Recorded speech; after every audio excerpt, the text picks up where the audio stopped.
Hello everyone, welcome to B technic electrical. तो आज के सेशन में मैं आपको जो हमने महा ट्रांसको के लिए सीरीज स्टार्ट की थी, सिलेक्शन सीरीज फॉर द महा ट्रांसको, तो उसी का पार्ट नंबर 27 लेके आया हूँ। तो इससे पहले मैंने 26 सेशन आपको दिए हैं रिगार्डिंग टू और महा ट्रांसको सिलेक्शन सीरीज। तो आपने अगर वो सेशन नहीं देखे रहेंगे तो आप हमारी यूट्यूब चैनल को स्क्रॉल डाउन कर लीजिएगा, वहाँ पर आपको इसकी प्लेलिस्ट मिल जाएगी। सो जितने भी सेशन मैंने लिए हैं उसकी पर्टिकुलरली प्लेलिस्ट अगर आप देखते हो स्टार्टिंग से लेकर एंड तक, तो आप इस महा ट्रांसको के लिए आपका सिलेक्शन पक्का कर सकते हो। ओके, तो जिन्होंने वो सेशन नहीं देखे रहेंगे तो काइंडली उनको एक बार विजिट कर लीजिएगा, सो दैट आपको आपको कोई भी दिक्कत नहीं रहेगी। ओके, एंड जो भी मैं सेशंस लेता हूँ उसके आपको पीडीएफ मिल जाएंगे हमारे टेलीग्राम चैनल पर। लिंक आपको डिस्क्रिप्शन साथ ही साथ कमेंट सेक्शन में मैं अटैच करा दूंगा, सो दैट आप इस चैनल को इजीली ज्वाइन कर सको। बहुत सारे एस्पिरेंट यहाँ पर ज्वाइंट है, आप भी उनमें से एक हो सकते हो। And before the starting the session मैं अपने बारे में थोड़ा सा इंट्रोडक्शन दे देता हूँ, देन हम सेशन को स्टार्ट करेंगे। Okay, so this is my name and I M engineer, teacher, educator and mentor. साथ ही साथ मैंने गेट थ्राइस क्रैक की हुई है 18, 19 एंड 20। और मेरा सिलेक्शन हुआ है assistant engineer in Maha Transco, junior assistant engineer in महाजन को, जूनियर इंजीनियर इन महाजन को, जूनियर इंजीनियर इन महा डिस्कॉम। एंड मुझे लगभग 4.5 साल का टीचिंग एक्सपीरियंस है in both offline as well as online. And I am a gold as well as a silver educator in one of the etech company of the Bangalore. And मेरा diploma and BTech हुआ है Walchand college of engineering Sangli से। तो ये मेरा एकदम short में introduction रहा। And currently I am working as an assistant engineer in Maha Transco in HVDC section. Okay, तो ये इंट्रोडक्शन है। एंड इस सेक्शन में हम देखेंगे कि most expected question for the महा ट्रांसको एई एग्जाम, या फिर आप बोल सकते हो किसी भी कॉम्पिटिटिव एग्जाम के लिए मोस्ट एक्सपेक्टेड क्वेश्चन आप यहाँ से देख सकते हो। और आज हम लगभग 15 क्वेश्चन देखेंगे जो हमारे महा ट्रांसको के लिए यूजफुल रहेंगे, राइट। तो इससे पहले भी मैंने बहुत सारे सेशन दिए हैं, उसको एक बार देख लेना। ओके, आपका ज्यादा समय बर्बाद ना करते हुए हैं अब हम देखेंगे कि मैंने पहला क्वेश्चन कहाँ से उठाया। तो मशीन इज एक one of the important subject हो जाता है हमारे लिए, तो मशीन से मैंने पहला क्वेश्चन उठाया हुआ है और वो उठाया मैंने ट्रांसफॉर्मर से, राइट। तो क्वेश्चन को पढ़ लेते हैं, देन पढ़ते पढ़ते मैं बहुत सारे डिस्कशन यहाँ पर करूंगा। क्या बोला गया है कि टू आपके पास 5000/220 volt single phase transformer of the rating, दो हमारे पास ट्रांसफार्मर है जिनकी रेटिंग दी गई है 330 KVA and 120 KVA are connected in parallel. और वो कैसे कनेक्टेड है? पैरेलल में। तो पहले ट्रांसफार्मर की हम रेटिंग लिख लेते हैं। सपोज पहला ट्रांसफार्मर जो है भाई, उसको मैं S1 लिखता हूँ। S1 से हम रेटिंग दिखाते हैं ना, तो पहले ट्रांसफार्मर की रेटिंग कितनी है? 330 केवीए है। एंड दूसरे ट्रांसफार्मर की जो रेटिंग है वो आपके पास 120 केवीए है। एंड उन्होंने बोला है आर कनेक्टेड इन पैरेलल, और ये दो हमारे पास जो ट्रांसफार्मर है भाई ये पैरेलली कनेक्टेड है। बहुत ज्यादा इंपॉर्टेंट है सभी के सभी वर्ड, पैरेलली कनेक्टेड है, पैरेलल कनेक्टेड है। और ये दो ट्रांसफार्मर मिलकर हमारे पास क्या करते हैं? पैरेलल कनेक्शन कर कर आपके पास एक लोड को शेयर करते हैं, जिसका केवीए रेटिंग, मतलब एक रेटिंग दी गई है लोड की, वो कितनी है आपके पास? 400 केवीए का वो लोड शेयर कर रहे हैं। मतलब ये दोनों कितना लोड हैंडल कर रहे हैं? 400 केवीए का, राइट। ये बात समझ में आनी चाहिए आपको, राइट। दोनों मिलकर आपके पास 400 केवीए का लोड हैंडल कर रहे हैं, ऐसा समझ लो। एक की केवीए रेटिंग 330 है और दूसरी की 120 है। ये चीज समझ में आ गई यहाँ तक। देन आगे उन्होंने बोला है the reactance of the transformers refer to the secondary side. Transformer के जो रिएक्टेंस है सेकेंडरी साइड पर रेफर करने के बाद जो आपके पास वैल्यू मिली है वो आपके पास 0.1 ओहम एंड 0.3 ओहम आपको मिली है रिस्पेक्टिवली। और यहाँ पर उन्होंने बोला है कि रेजिस्टेंस निग्लेजिबल, रेजिस्टेंस उन्होंने बोला है निग्लेजिबल। मतलब आपके पास पहले ट्रांसफार्मर का सेकेंडरी साइड में जब आपने रिफ्लेक्ट किया, सपोज ट्रांसफर किया आपके पास रिएक्टेंस, रेफर्ड किया सपोज आपने रिएक्टेंस, तो पहले ट्रांसफार्मर का कितना है?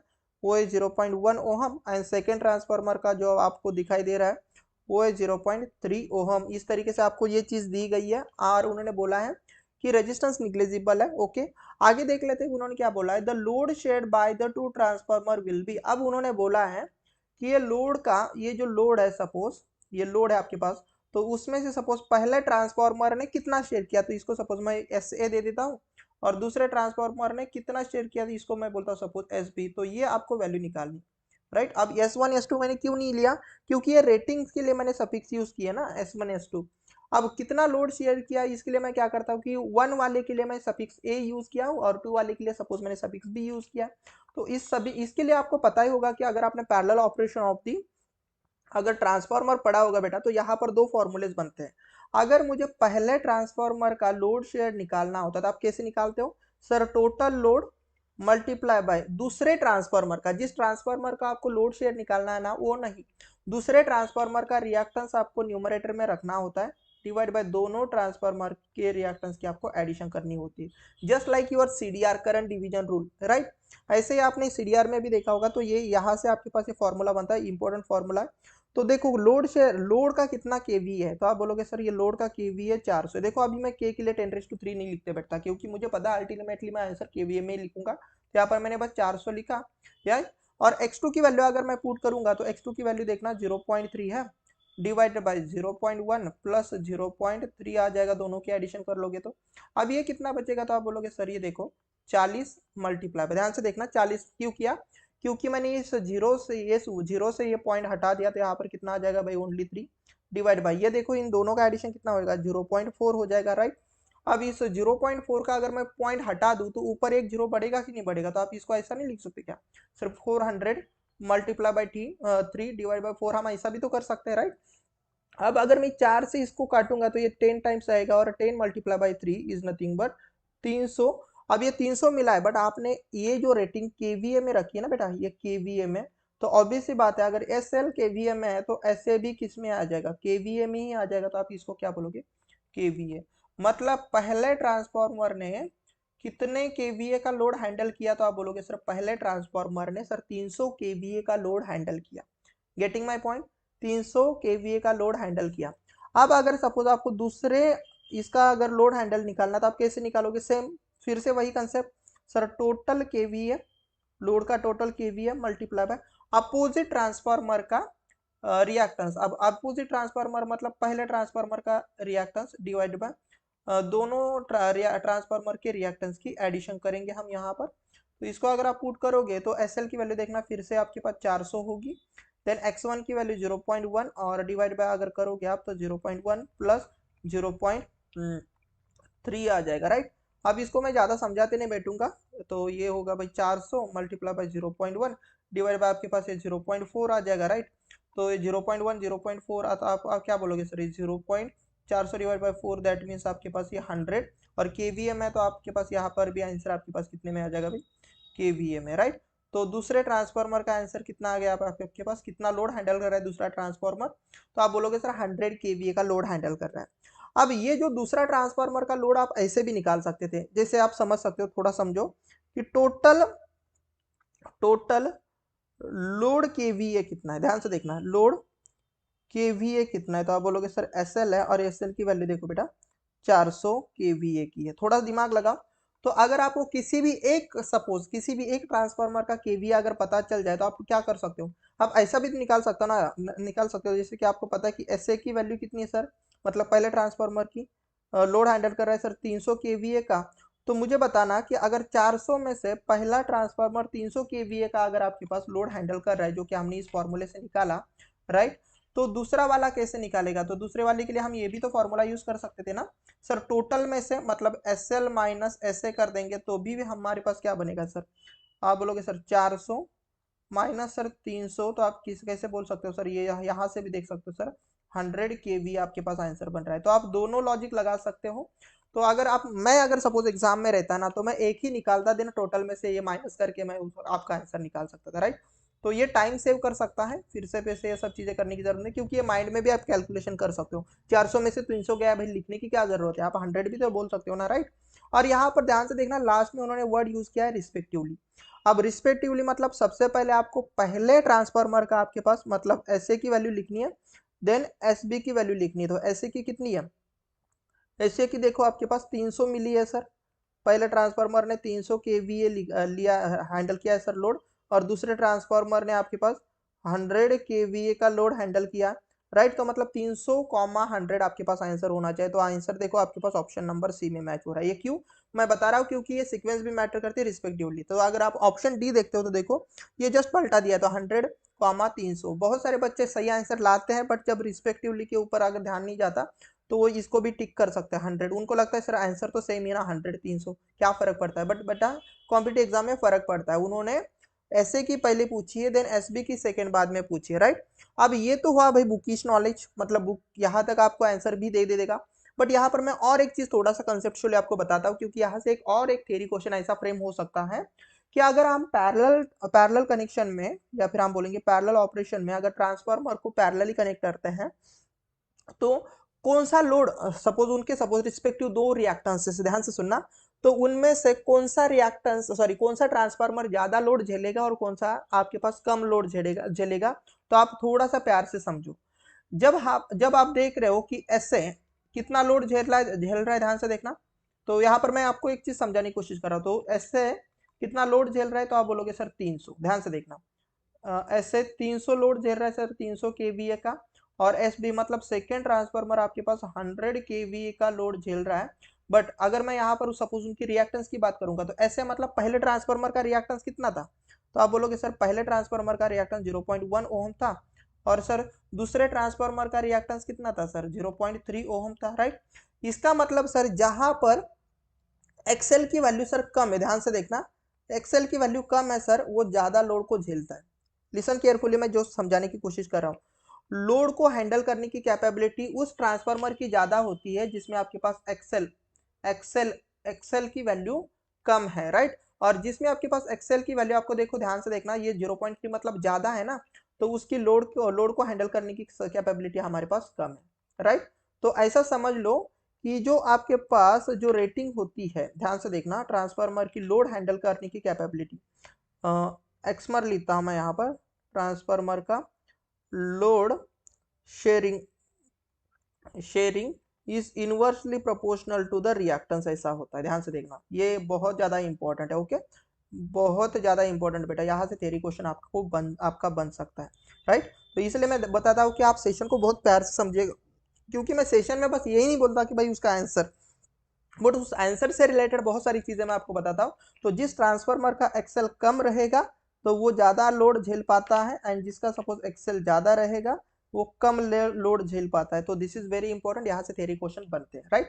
तो let's see the next question क्या बोला गया, और ये भी क्वेश्चन हमने रखा है आपके मशीन से ही। क्या बोला है, DC series motor develop the torque. DC series motor है वो कितना टॉर्क, सबसे पहले तो कौन सा मोटर है, यस डीसी सीरीज मोटर है, okay, this is very very important. Series है कि शंट है, डीसी सीरीज मोटर है।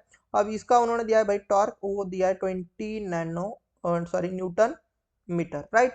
और इस समय ये जो डीसी सीरीज मोटर है वो कितना करंट ले रही है, सपोज, तो पहली कितना करंट ले रहा है, तो वो सपोज आर्मेचर करंट ही लेता है ना, तो आर्मेचर करंट कितना ले रहा है सर, 3 एम्पियर का ऑफ द फुल लोड। और उन्होंने ये बोला है if the torque current is if the current is increase to, अब उन्होंने बोला है कि ये सपोज ये पहला करंट है, अब उन्होंने बोला कि ये आर्मेचर करंट सपोज आपके पास इंक्रीज हो रहा है 3 एम्पियर, 3 से 6 एम्पियर तक। दो उन्होंने बोला है कि बताओ आपके पास डेवलप्ड टॉर्क कितना रहेगा, मतलब इसके करस्पॉन्डिंग उन्होंने बोला है कि जो सपोज T2 रहेगा वो कितना रहेगा, मतलब T1 उन्होंने बोला है 20 न्यूटन मीटर है, when the current armature current is 3 ampere. तो उन्होंने ये बोला है कि अगर आर्मेचर करंट आपके पास अगर दुगना हो जाता है तो बताओ आपके पास टॉर्क क्या रहेगा, राइट। तो बहुत सारे बच्चे यहाँ पर सीधा सीधा रिलेशन लगा सकते हैं, जो पढ़ाई नहीं करते ना, जस्ट जाना है एग्जाम को, तो वो बोलते हैं सर देखो ना 3 के लिए सर 20 है, तो सर 6 के लिए मतलब ये दुगना हुआ है, तो सर टॉर्क भी दुगना होता है, 20 का दुगना कितना हो जाए सर 40, और उनको लगता है कि सर हमारे पास ऑप्शन में है तो हम बिल्कुल सही है। तो अगर आपको जब भी ऐसा लगता है हम बिल्कुल सही है तो आप बिल्कुल रॉन्ग हो जाते हो बेटा, ओके। तो गलती ऐसी नहीं करना है, क्योंकि आपको कोई भी क्वेश्चन गेस नहीं करना है, तो आपको पता होना चाहिए कि भाई टॉर्क एंड करंट में क्या रिलेशन होता है सीरीज मोटर में। तो आप सभी को पता होगा कि torque is directly proportional to the armature current का स्क्वायर होता है in case of DC series motor, because field current and armature current both are same current basically, right. Normally torque हमारे पास बेटा टॉर्क प्रोपोर्शनल होता है flux φ1 and flux φ2, और φ1 किसका करंट रहेगा, φ1 सर सीरीज का करंट होता है सर, और शंट का φ2 सपोज शंट का करंट होता है। अब सीरीज मोटर में शंट का फ्लक्स एंड शंट सीरीज का फ्लक्स ये सेम करंट के ही वजह से होता है, तो हम फ्लक्स को करंट से रिप्लेस कर सकते हैं। मतलब इसको हम ऐसा भी बोल सकते हैं कि सर ये आर्मेचर करंट पर डिपेंड रहेगा, और शंट का भी करंट आपके पास नॉर्मली आर्मेचर मतलब फील्ड का करंट होता है ना, शंट नहीं बोलेंगे हम, फील्ड का करंट, तो ये भी आर्मेचर ऊपर होता है। तो टॉर्क आपके पास आर्मेचर करंट के स्क्वायर पर प्रोपोर्शनल होता है। तो ये थोड़ा सा मैंने आपको यहाँ पर ब्रशअप करने की कोशिश की है, उम्मीद करता हूँ ये चीज समझ में आ गई होंगी। नहीं भी तो आप इतना समझ लो कि भाई सीरीज मोटर में टॉर्क आपके पास आर्मेचर करंट के स्क्वायर पर प्रोपोर्शनल होता है, राइट। तो इसका मतलब मैं ऐसा बोल सकता हूँ क्या कि पहला टॉर्क डिवाइड बाय दूसरा torque, right, is equal to in bracket sir armature current का पहला current divide by armature current का दूसरा करंट, और करंट के स्क्वायर पर प्रोपोर्शनल, तो हम यहाँ पर स्क्वायर लेंगे, राइट। तो अब मुझे क्या चाहिए सर, T2 चाहिए, तो हम क्या करेंगे सर, T1 मल्टीप्लाई विथ, हम ऐसा करेंगे, जस्ट घुमा रहा हूँ मैं क्वेश्चन को, तो क्वेश्चन को मतलब फॉर्मूले को, तो क्या बनेगा, T1 IA2 divide by IA1 का स्क्वायर बन जाएगा, राइट। तो आप क्या बोलोगे सर, पहला टॉर्क कितना है, तो आप बोलोगे सर बिल्कुल सर 20 है, दूसरा टॉर्क सॉरी दूसरा करंट कितना है सर 6, और ये सर हमारे पास 3, तो स्क्वायर बन जाएगा भाई, राइट। तो ये कितनी बार काटेगा सर 2, तो 20 मल्टीप्लाई बाय 2 का स्क्वायर, राइट। तो 20 मल्टीप्लाई बाय हमारे पास 4 हो जाएगा, और 4 multiply by 20 is 80 newton metre हो जाएगा। तो वेयर इज योर आंसर, तो हमारे पास देखो ऑप्शन नंबर सी में, तो अब हमारे पास बिल्कुल सही है। तो टेक्निकली क्वेश्चन को सॉल्व करना है, गेसिंग कुछ भी मत करो, गेस लगाया मतलब आपने क्वेश्चन को गलत सॉल्व किया, और गेस लगाया मतलब आप सिलेक्शन तो भाई भूल ही जाओ, राइट। तो कॉम्पिटिटिव एग्जाम में आपका नॉलेज चेक किया जाता है, आप कितना गेस लगा सकते हो, गेसिंग पर किसी का सिलेक्शन नहीं होता बेटा, ओके। तो उम्मीद करता हूँ मेरे मतलब जो बताने का मकसद है आप समझ सकते हो, right. So let's see the next question क्या है, और जिनको भी प्रॉब्लम आ रहा होगा ना, तो सर आप इतना फास्ट क्यों पढ़ाते हो, तो बेटा मुझे बहुत सारे क्वेश्चन लेने होते हैं और बहुत कम समय में लेने होते हैं, तो आपके पास एक ऑप्शन होता है कि सेशन को स्टॉप करो, देन आप क्वेश्चन को फिर से एक बार देख सकते हो, राइट। तो मैं तो बड़ा सेशन नहीं बना रहा, बट देख रहा हूँ कि भाई कम से कम समय में आपको बहुत बहुत ज्यादा कंटेंट दे सकूं। देखो क्या बोला है क्वेश्चन में, 50 केवीए डीसी शंट मोटर, सबसे पहले तो कौन सी मोटर है बच्चा, डीसी शंट मोटर है, डीसी शंट मोटर है, या राइट। और उन्होंने बोला है is loaded to a draw the armature current at a given speed. अब ये इतनी पावर ले रहा है, सपोज ध्यान से देखना, डीसी शंट मोटर की ये क्या है, पावर है, के डब्ल्यू मतलब पावर ही रहेगी, तो 50 के डब्ल्यू की उसकी क्या है, पावर है, to draw the armature rated armature current at any given speed. किस करस्पॉन्डिंगली सपोज एक रेटेड आर्मेचर करंट रहेगा, आर्मेचर करंट कैसा रहेगा, रेटेड, ध्यान से देखना, आर्मेचर करंट उन्होंने बोला है रेटेड, और एनी कोई भी स्पीड रहेगी, तो लेट अस सपोज इसकी स्पीड है हमारे पास n, कोई भी एक स्पीड है इसकी सपोज है n। अब उन्होंने क्या बोला है, when driven at a half of the rated speed, अब ये रेटेड स्पीड है, सपोज पहली वाली रेटेड स्पीड है, रेटेड स्पीड थी सपोज, कोई भी एक स्पीड हम ले लेंगे, अब ये हमें न्यूमेरिकल वैल्यू नहीं पता, बट पता है कि सपोज रेटेड स्पीड हाफ है, राइट। अब उन्होंने दूसरी केस में ये बोला है कि जब हम इस रेटेड स्पीड को हाफ पर चला देंगे, मतलब इस स्पीड का आधा हिस्सा कर देंगे सर स्पीड का, ध्यान से सुनना, बाय द क्या, when the driven at the half of the rated speed by armature voltage control, when what would be the output power delivered by the motor, then उन्होंने पूछा कि बताओ इस समय मोटर की आउटपुट पावर कितनी रहेगी। समझ में आया आपको, उन्होंने ये बोला है बच्चा आसान भाषा में कि एक मोटर आपके पास शंट मोटर है जो 500 केवी का पावर लेती है, राइट, इतनी पावर लेती है, सपोज ऐसा समझ लो एक रेटेड करंट पर, और उसकी स्पीड सपोज n मीटर है, तो उन्होंने बोला है कि स्पीड अगर मैं आधी करता हूं तो तब हमारे पास पावर क्या रहेगी। आसान सी बात है भाई, कुछ भी नहीं। तो आप सभी को एक चीज पता रहेगी कि किसी भी इलेक्ट्रिकल मशीन में जो पावर होती है वो आपके पास पावर जो होती है बेटा वो प्रोपोर्शनल होती है टॉर्क के ऊपर, राइट। अगर मैं ये टॉर्क के ऊपर अगर ये प्रोपोर्शनलिटी कांस्टेंट हटाना चाहूँ तो मैं ऐसा बोल सकता हूँ ना, यहाँ पर प्रोपोर्शनलिटी कांस्टेंट क्या आ जाता है सर, ओमेगा इंटू टॉर्क। अब ओमेगा क्या है सर, एंगुलर, ध्यान से देखना, सब चीजें पता होनी चाहिए कि this is nothing but my angular, ये ओमेगा मतलब फ्रीक्वेंसी नहीं है, एंगुलर वेलोसिटी होती है, क्या होती है बच्चा, एंगुलर वेलोसिटी, और इसकी वैल्यू कितनी होती है 2πn डिवाइड बाय 60, राइट। और n क्या रहेंगे हमारे पास, लीनियर सॉरी एंगुलर स्पीड, या फिर हम बोलेंगे नॉर्मल हमारे पास स्पीड होती है, n is nothing but a speed, yes. तो मैं इसको ऐसा बोल सकता हूँ क्या कि सर जो हमारे पास पावर है उसका फॉर्मूला हम ऐसा बोल सकते हैं क्या, 2πn divide by 60 into T. तो हम यहाँ से ऐसा बोल सकते हैं क्या सर, जो पावर है सर प्रोपोर्शनल टू स्पीड है, यस बच्चा, पावर हमारे पास किस पर प्रोपोर्शनल है सर, स्पीड पर प्रोपोर्शनल है। तो हम ऐसा बोले क्या कि सर ये पहली वाली पावर P1 है एंड दूसरी वाली पावर P2 है, पहली वाली स्पीड सर N1 है, दूसरी वाली स्पीड हमारे पास जो R है सपोज हाफ करने पर वो सर N2 हो, जो कि आपके पास पहले की हाफ है, राइट। तो हम यहाँ से क्या रिलेशन नहीं बना सकते कि sir P2 divide by P1, right, is equal to, directly proportional है ना स्पीड के लिए, तो हम क्या बोलेंगे sir N2 divided by N1, right, yes. तो अब मैं यहां से ऐसा नहीं बोल सकता क्या कि P2 is equal to P1 in bracket, अब n2 की वैल्यू हम पुट करेंगे तो n2 क्या है sir, n1 divide by 2 divide by हम n1 करेंगे। इट मीन्स हम क्या बोलेंगे सर, n1 n1 कैंसिल, क्योंकि हमें एक्जैक्टली वैल्यू नहीं पता है स्पीड की, तो हम क्या बोलेंगे सर, ये p1 डिवाइड बाई 2 बचेगा, जो कि हमारे पास p2 बनेगा। बट p1 की तो वैल्यू पता है ना, दैट इज हमारे पास 50 kW, तो 50 kW का आधा करेंगे तो ये 25 kW आपके पास हो जाएगा। इट मीन्स हमारे पास जो सेकेंड पावर बनेगी, सेकेंड पावर P2 की वैल्यू बनेगी वो 25 कहाँ पर है भाई, देखो ऑप्शन नंबर ए में। अब ये क्वेश्चन सेम आपके IBPS लेवल जैसा है, क्यों, क्योंकि इसलिए मैं क्यों बता रहा हूँ पता है, क्योंकि देखो बेटा इसमें 4 से बदले 5 ऑप्शन में, तो ऐसे आपके पास ऑप्शन मिलते हैं, राइट। तो 5 ऑप्शन आ चुके हैं आपके पास, तो आप बोलोगे सर P2 की वैल्यू बनेगी 50 की, राइट। तो बेसिक बेसिक फॉर्मूले जो आपको पता नहीं है लिख लेना। तो this is very important, power is always proportional to the torque, और प्रोपोर्शनलिटी कांस्टेंट हटा दोगे तो वो होता है एंगुलर वेलोसिटी, और एंगुलर वेलोसिटी होता है 2 पाई एन डिवाइड बाय 60। ये बेसिक मैथमेटिक्स है भाई, सॉरी आपका बेसिक फिजिक्स है, इसमें कुछ जैसा बताने जैसा कुछ है ही नहीं। Let's see the next thing कि क्या दिया गया है, बहुत प्यारा सा क्वेश्चन है। A number of electrical degree passed through the one revolution of the 6-pole synchronous alternator। अब अल्टरनेटर का क्वेश्चन उठा है, राइट। अब उन्होंने क्या बोला है कि 6 पोल है, सबसे पहले पोल कितने बच्चा, 6 पोल। अब उन्होंने बोला है कि इस क्वेश्चन में नंबर ऑफ इलेक्ट्रिकल डिग्री, मतलब इलेक्ट्रिकल थीटा आपको पूछा है वो कितना रहेगा, इलेक्ट्रिकल थीटा उन्होंने बोला है कितना रहेगा जब आपके पास वन पूरा रिवॉल्यूशन लिया जाएगा, ये पूरा अगर रिवॉल्यूशन लिया जाएगा। अब मुझे बताओ किसी भी मशीन ने अगर एक पूरा रिवॉल्यूशन ले लिया, ध्यान से सुनना, ये मशीन ने अगर सपोज यहाँ से एक पूरा का पूरा रिवॉल्यूशन ले लिया, तो ये मशीन कितने डिग्री का घूमेगा मैकेनिकली, तो आप बोलोगे sir theta mechanical complete one revolution के लिए कितना हो जाएगा सर, 360 डिग्री।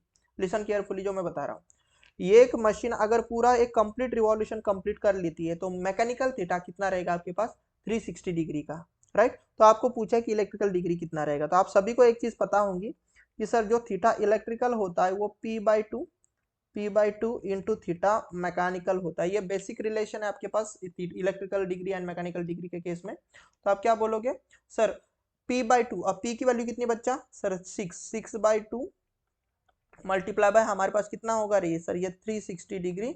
तो आप क्या बोलोगे सर, ये 2 से अगर आप 6 को हटोगे तो कितना होगा, 3 multiply by 6 multiply by 3।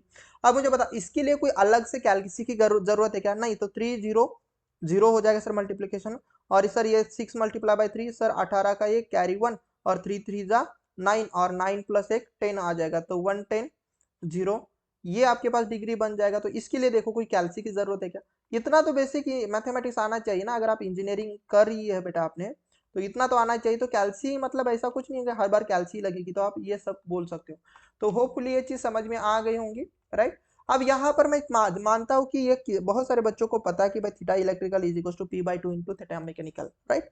But इसमें बच्चे गड़बड़ा जाते हैं, तो इसके लिए मैं थोड़ा सा आपको कंसेप्ट बताता हूँ कि वेदर दिस थीटा मैकेनिकल, कोई बच्चा ऐसा बोलता है theta mechanical divide by 2 into sir theta electrical, इसमें हमें गड़बड़ी हो जाती है।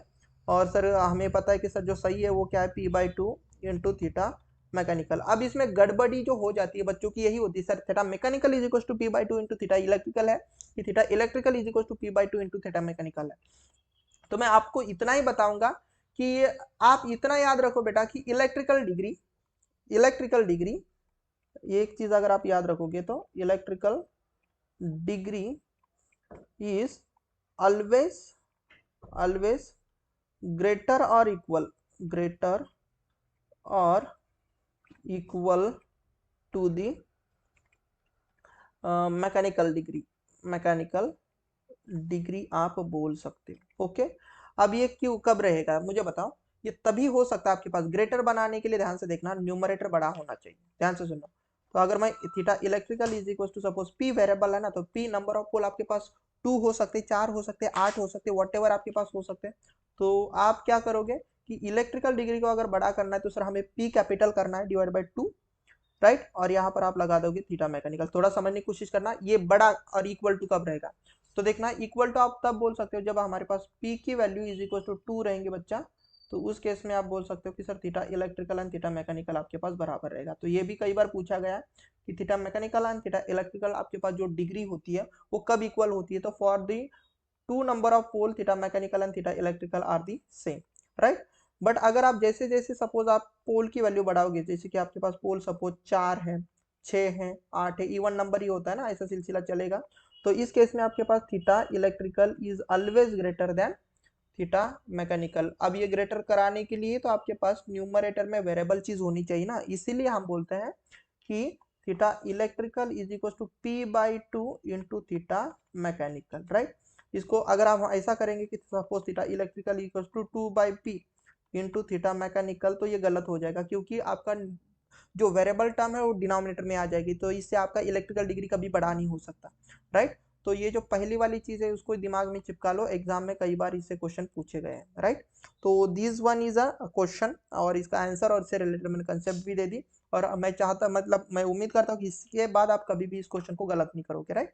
तो let's see the next question क्या है, और ये भी क्वेश्चन बहुत ही प्यारा सा नन्हा सा क्वेश्चन है। क्या बोला गया है, the coil span of the winding in the alternator is, coil span दिया गया है, ध्यान से देखना, कॉइल का स्पैन दिया गया है, और कॉइल का स्पैन कितना दिया गया है सर, वो 150 degree electrical, this is a very important, 150 degree electrical आपके पास दिया गया है।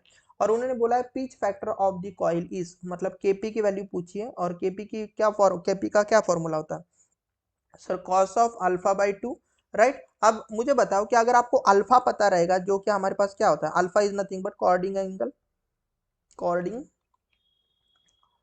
कॉर्डिंग एंगल आपके पास होता है, राइट। या फिर हम बोलेंगे शॉर्ट पिच एंगल, इसी को हम बोलते हैं भाई शॉर्ट पिच एंगल भी आप बोलते हो, कॉर्डिंग एंगल तो शॉर्ट पिच एंगल। अब इसको कैसे निकाला जाता है, सभी को पता होगा कि सर जो कॉर्डिंग एंगल होता है वो क्या होता है सर, तो जो टोटल 180 डिग्री होता है सर, उसमें से हम क्या करते हैं, जो भी हमारे पास कॉइल स्पैन होता है उसको हम माइनस करते हैं ना, राइट। तो कॉइल स्पैन के कितना है सर, वो टोटल डिग्री हमारे पास 180 है, तो उसमें से अगर मैं 150 अगर माइनस कर दूँ तो एंगल कितना बनेगा sir, 30 degree. It means alpha की वैल्यू कितनी बनी हमारे पास, 30 डिग्री। तो अगर मुझे केपी निकालना है तो केपी कैसे मिलेगा, तो आप बोलोगे सर कॉस ऑफ 30/2, और कॉस ऑफ 30/2 मतलब कॉस ऑफ 15 डिग्री, राइट। अब इसको थोड़ा दिमाग से देखना, थोड़ा सा सॉल्व करके, या तो आप इसको कैल्सी पर सॉल्व कर सकते हो, फिलहाल तो मैं अभी कैल्सी पर सॉल्व कर रहा हूँ, राइट। तो कॉस सपोज 15 डिग्री है, तो ये आपका आ रहा है 0.9659 आपके पास बन रहा है, तो केपी की वैल्यू कितनी बनी आपके पास, 0.9659 के बराबर। तो ये दो तीन नंबर आपको याद रखने हैं छोटा छोटा, जैसे आपको कॉस 30 पता होता है ना, वैसे आप कॉस 15 भी याद रखना, क्योंकि ये नंबर आपको कॉम्पिटेटिव एग्जाम में मार्क्स देगा, राइट। तो बहुत सारे बच्चे यहाँ तक तो सॉल्व कर लेंगे, बट जिनको कॉस सपोज 15 ही पता नहीं, तो वो नहीं सॉल्व कर पाएंगे, क्योंकि कैल्सी अलाउड नहीं आपके एग्जाम में, राइट। तो आपको कॉस 15 की भी वैल्यू पता होनी चाहिए, कॉस सपोज साइन 15 की भी वैल्यू पता होनी चाहिए, दो तीन एंगल आप नॉर्मल एंगल से भी आप थोड़े से याद रख लेना, so it will give you the benefit, आपको ये बेनिफिट देगा, right. So let's see the next question क्या है, उम्मीद करता हूँ क्वेश्चन समझ में आ गया होगा। और ये क्वेश्चन है किससे रिलेटेड है भाई, कौन से, ये पावर इलेक्ट्रॉनिक्स से रिलेटेड है, राइट ना, ठीक है। अब इस क्वेश्चन को भी हम देखेंगे, मैंने मिक्स टाइप के क्वेश्चन रखे, पावर इलेक्ट्रॉनिक्स मशीन, राइट, इससे मैंने क्वेश्चन रखे। अब क्या बोला है कि 240 वोल्ट, सबसे पहले 50 हर्ट्ज, मुझे बताओ जो भी वोल्टेज दिया जाता है वो आपका हमेशा आरएमएस वोल्टेज होता है बेटा, राइट। जो भी अगर आपको पता नहीं रहेगा ना तो उसको आरएमएस वोल्टेज लेना। ये आपके पास 240 वोल्ट आरएमएस वोल्टेज है, फ्रीक्वेंसी कितनी है आपके पास, 50 हर्ट्ज से, ऐसा उन्होंने बोला है, supply the feeds the highly inductive load, किसको आपके पास फीड कर रहा है, हाईली इंडक्टिव लोड, और इंडक्टिव लोड में आपके पास रेजिस्टेंस की वैल्यू, कितनी दी गई है, 50 ohm at the firing angle, alpha की वैल्यू आपके पास कितनी दी गई बच्चा, 45 डिग्री। तो ठीक है, 45 डिग्री अल्फा की दी गई है, तो उन्होंने बोला है what would be the value of the load power, load का power when the supply through the thyristor full load control बीच। अब ये बहुत इंपॉर्टेंट है, उन्होंने ये बोला है, आसानी से मैं अगर बता दूं तो यहाँ पर एक फुल वेव कंट्रोल रेक्टिफायर है, okay, full wave control rectifier, इसका मतलब इसमें क्या रहेंगे सर, थायरिस्टर रहेंगे, फुल वेव है। अब उन्होंने ये बोलने की कोशिश की है कि इसको जो सप्लाई दिया गया है ना, वो कुछ इस तरीके से है, क्वेश्चन को थोड़ा समझना। यहाँ पर वी आर एम एस की वैल्यू दी गई है 240 वोल्ट, और यहाँ की फ्रीक्वेंसी आपके पास 50 हर्ट्ज, राइट। तो उन्होंने ये बोला है कि अगर मैं इसको एक हाईली इंडक्टिव लोड, मतलब एक इंडक्टर और एक रजिस्टर अगर लगा देता हूँ, तो इस रेजिस्टेंस की वैल्यू आपके पास कितनी है, 50 ओम ऐसा उन्होंने बोला है। और रियल की वैल्यू नहीं दी गई, बट उन्होंने बोला है कि ये हाईली है, मतलब इसकी बहुत ज़्यादा हाई वैल्यू है, हाईली इंडक्टिव लोड है, ये इंडक्टिव लोड है। अब हाईली इंडक्टिव जब लोड होता है ना, तो याद रखना जो लोड करंट होता है, अगर आपने पावर इलेक्ट्रॉन इसको अगर देखा होगा, तो लोड करंट बेटा आपके पास कांस्टेंट हो जाता है, राइट। लोड करंट क्या हो जाता है, कांस्टेंट हो जाता है। और इसके अक्रॉस में कितना वोल्टेज बनेगा सर, वी नॉट बनेगा, राइट। इसके अक्रॉस में वी नॉट वोल्टेज बनेगा इस तरीके से, राइट। अब उन्होंने बोला है कि ये जो लोड है बच्चा, ये लोड आपके पास कितना लोड पावर ले रहा है, पावर कितना ले रहा है। तो यहाँ पर ध्यान से देखना, आपके पास कभी भी इंडक्टर पावर लेता है क्या, नहीं। तो पावर आपका कौन लेगा बस सर, आपके पास आर एल मतलब लोड लेगा। तो आउटपुट की पावर हम ऐसा बोल सकते हैं क्या कि sir V not square divided by R, ये एक फॉर्मूला आप बोल सकते हो। और दूसरा फॉर्मूला आप ऐसा भी तो बोल सकते हो, अगर सपोज मैंने इसमें से जाने वाला एक करंट निकाला, that is suppose average current. Average ही क्यों, क्योंकि यहाँ पर एवरेज करंट ही रहेगा आपके पास, राइट। रेजिस्टेंस है तो एवरेज करंट लेगा। तो आप ऐसा भी बोल सकते हो सर एवरेज करंट का square multiply by R L, ये भी हम बोल सकते हैं। या तो हम इसको ऐसा भी बोल सकते हैं sir average voltage multiply by average current देखेंगे तो ये हमें पावर मिलेगी। तो हम तीनों फॉर्मूले का यूज कर सकते हैं, राइट। अब ये जो मैंने वी नॉट लिखा है, ये हम क्या है भैया आपको बताओ। तो ये जो वी नॉट होता है, वी नॉट को हम बोलते हैं एवरेज वोल्टेज, राइट। तो ये हमारे पास क्या है बच्चा, एवरेज वोल्टेज। अब एवरेज वोल्टेज किसका है सर, इस थायरिस्टर का। तो सभी को पता होगा कि जब आरएल लोड होता है, हाईली इंडक्टिव लोड होता है, और अगर ये हमारे पास फुल वेव रेक्टिफायर है, तो वी नॉट की वैल्यू क्या हो जाती है, तो वो हो जाती है V M divide by pi into cos of आपके पास हो जाता है सर फाई। ये बहुत ही प्यारा सा नन्ना सा फॉर्मूला है, सभी को पता है, राइट। तो यहाँ से हमें एवरेज वैल्यू मिल जाएगी, बट वेरी इंपॉर्टेंट, अब यहाँ पर बोला है वीएम, अब हम बोलेंगे 2। ध्यान से देखना, अब हमारे पास वीएम है क्या, नहीं, हमारे पास आरएमएस वोल्टेज है ना, सप्लाई का आरएमएस वोल्टेज। अगर मुझे यहाँ से मैक्सिमम वोल्टेज है, मतलब वीएम चाहिए, तो हम आरएमएस को किससे मल्टीप्लाई करते हैं, √2 से ना।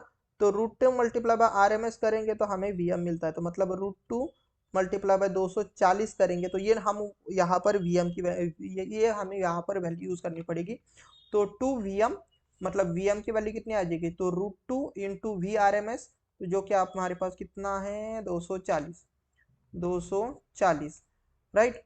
डिवाइडेड बाय क्या क्या हो जाएगा हमारे पास, पाई, और यहाँ पर कॉस ऑफ 45। अब 45 हम यहाँ पर ऐसा ही रखेंगे, राइट। अब मुझे बताना कि इसको अगर हम ऐसा रखते suppose √2 into 240 divided by pi, right. But cos 45 value की आपको पता है ना कि 1/√2 होती है। अब बहुत सारे बच्चे इस √2 को ही डर जाते हैं, सर ये √2 का हम क्या करें सर, √2 हमें आता नहीं। तो देखो ये √2 कैंसिल आउट हो गया, राइट। अब ये कितना हो जाएगा सर, 480 हो जाएगा, 2 से मल्टीप्लाई करेंगे डिवाइड बाई पाई। अब मुझे बताना यहाँ पर अप्रोक्सीमेशन आप कितना ले सकते हो, तो 480 डिवाइड बाई पाई की वैल्यू पुट करना, तो 3.142 आप ले सकते हो, राइट। अब इसको 142 के बजाय आप बस 3 ही लेके चलो और 3 से काटना स्टार्ट करो, तो आपको लगभग एक आंसर मिल जाएगा। ऐसे ही सॉल्व करना है। तो अभी मैं तो प्रॉपर आंसर निकाल रहा हूँ सॉरी, बट आप कैसे कर सकते हो, 3.142 को आप 142 छोड़ के आप 3 से भी डिवाइड कर सकते हो, तो लगभग आपको आंसर, अब ये परफेक्ट मैं बता रहा हूँ, तो 51572 8 वोल्ट इतना मिल रहा है, राइट। तो ये आपको एवरेज वोल्टेज मिला, राइट। एवरेज वोल्टेज मिला, तो अगर आप इसका स्क्वायर डिवाइड बाय आरएल कर दोगे तो आपको एवरेज पावर मिल जाएगी। बट अभी मैंने आई नॉट को भी निकालने की कोशिश करता हूँ। तो आई नॉट मतलब एवरेज करंट रहेगा, तो एवरेज करंट क्या होगा, तो आप बोलोगे sir average voltage divide by load resistance, क्योंकि आउटपुट क्या वोल्टेज चाहिए। तो आप क्या बोलोगे sir 152,768 divide by R L की वैल्यू मैं यूज कर रहा हूँ, ये हूँ 50, राइट। तो इसको अगर मैं सपोज 50 से डिवाइड करूंगा तो मेरा जो करंट मिल रहा है, तो वो मिल रहा है 3.05 एम्पियर का, राइट। अब अगर आप कोई भी एक फॉर्मूला यूज कर लेते हो इतनी इसमें से, तो अभी मैं वी नॉट आई नॉट की वैल्यू यूज कर लेता हूँ। तो 152.56 मल्टीप्लाई बाय 3.055 अगर आप कर लेते हो, मल्टीप्लाई बाय 152.76, तो आपका जो आंसर मिलेगा वो मिलेगा, ध्यान से देखना, 46, ये थोड़ा सा नीचे जा रहा है, तो 466.7396 वॉट, राइट। अब देखो ये एक्चुअल में ये आंसर आ रहा है आपके पास, बट ऑप्शन में अभी आपके पास इस तरीके से पॉइंट में है क्या, नहीं। मतलब उन्होंने जो ऑप्शन लिया गया है वो भी उन्होंने अप्रोक्सीमेट करके शायद से लिया गया होगा। तो आप देख सकते हो कि आपका आंसर यहाँ पर मैच हो रहा है। तो इस क्वेश्चन का जो सही आंसर रहेगा वो ऑप्शन नंबर डी रहेगा। बहुत ही प्यारा सा नन्हा सा क्वेश्चन, और ऐसे ही क्वेश्चन आपके पावर इलेक्ट्रॉनिक्स से पूछे जाते हैं, राइट। तो उम्मीद करता हूँ ये क्वेश्चन समझ में आ गया होगा। और जितने भी फॉर्मूलेज मैं लेता हूँ, तो जिनको नहीं पता है तो एक बार देख लेना, क्योंकि ये फॉर्मूलेज इंपॉर्टेंट हो जाते हैं। पावर इलेक्ट्रॉनिक्स में सबसे इंपॉर्टेंट होते हैं वही फॉर्मूले। If you know the formula then you can solve the question, otherwise you can't. Okay, तो this is a general rule for your power electronics. अब यहाँ पर एक क्वेश्चन पूछा गया है कि बताओ कि रिपल फैक्टर क्या होता है। तो आप सभी को पता होना चाहिए कि बेटा जो रिपल होता है, रिपल फैक्टर होता है, वो आपके पास क्या मतलब, उसको मैं कंसेप्चुअली सबसे पहले बता देता हूँ, देन आपको मैं समझाता हूँ। सपोज आपने, थोड़ा सा मैं टेक्निकली समझाने की कोशिश करता हूँ, और शायद से आपको ऐसा कोई बताएगा अभी नहीं, बट थोड़ा ध्यान देना कि सपोज, नहीं मैं यहाँ पर बॉक्स लेता हूँ अच्छे से।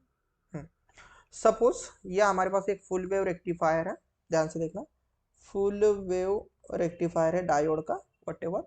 अब इसको आपने क्या दिया भाई, एक एसी दिया, एसी सप्लाई दिया, तो रेक्टिफायर है तो भाई आउटपुट में क्या देगा, डीसी देगा, राइट। आइडियली ऐसा ही होता है ना, कि आप इनपुट में एसी दोगे, आउटपुट में आपके पास आइडियली डीसी मिलेगा।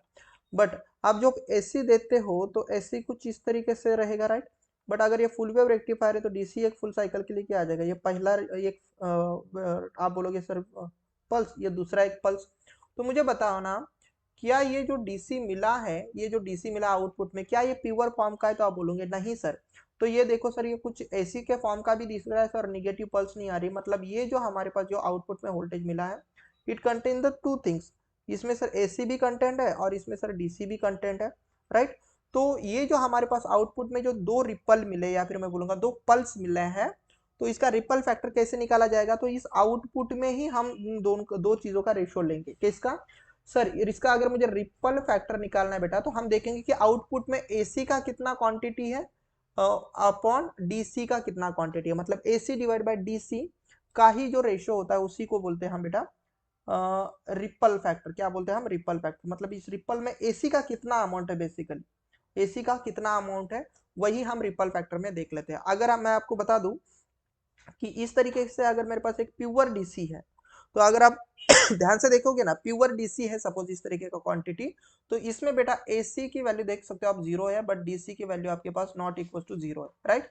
तो यहाँ पर अगर आप रिपल फैक्टर निकालोगे, थोड़ा कंसेप्चुअली में बता रहा हूँ, तो एसी डिवाइड बाय अगर आप डीसी करोगे ना, तो एसी की value 0 divide DC what ever करोगे, तो इसमें रिपल आ जाएंगे 0।